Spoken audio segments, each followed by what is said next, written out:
तर माझ्या भाजप पक्षप्रवेशाच्या बातम्या या खोट्या आहेत असं अंबादास दानवे यांनी म्हटलं। मी 30 वर्ष जुना शिवसैनिक आहे, शिवसैनिकच राहणार असं अंबादास दानवे यांनी म्हटलंय। भाजपच्या दलालांकडून खोट्या बातम्या देण्याचं काम सुरू आहे असा आरोप दानवेंनी केलाय। तर चंद्रकांत खैरे आणि माझ्यामध्ये कोणतेही मतभेद नाहीत असं अंबादास दानवेंनी म्हटलं। ठाकरेंचे हात बळकट करण्यासाठी आम्ही काम करणार असं अंबादास दानवे यांनी म्हटलं आहे।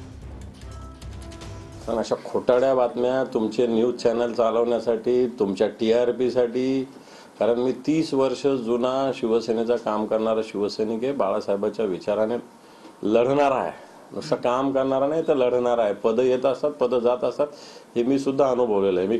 मी पार गटप्रमुखापासून तर आता विरोधी पक्षनेत्यापर्यंत जबाबदारी पार पाडणारा शिवसैनिक आहे।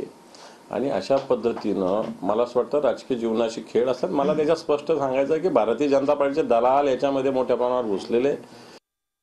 नाराज असलं म्हणून काय झालं? तुम्ही फार खुश असतात का सगळे लोक?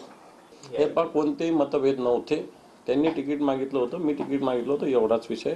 तिकीट जर 2 जणांनी 3 जणांनी मागितलं म्हणजे मतभेद असतं नाही। खैरे साहेब आमच्या पक्षाचे ज्येष्ठ नेते, संभाजीनगर जिल्ह्याचे ते पालक आहे। आम्ही सगळे तरुण कार्यकर्त्यांना सांभाळण्याचं काम त्यांनी सातत्यानं केलेलं आहे आणि आज आम्ही त्यांच्या नेतृत्वाखाली संभाजीनगरात काम करतो। उद्धवजी ठाकरे साहेबांचे विचार, उद्धवजी ठाकरे साहेबांचे हात मजबूत करण्यासाठी मला असं वाटतं, कारण पक्षाविषयी काही सांगतात ना लोक, भाजपला मॅनेज झाले, याला हे झाले, त्याला ते झाले, आणि म्हणून आम्ही काय शिवसेना काय भीक मागणार आहे? काय शिवसेना लढणारी शिवसेना, त्याच्यामुळं लढेल आणि जिंकेल शिवसेना।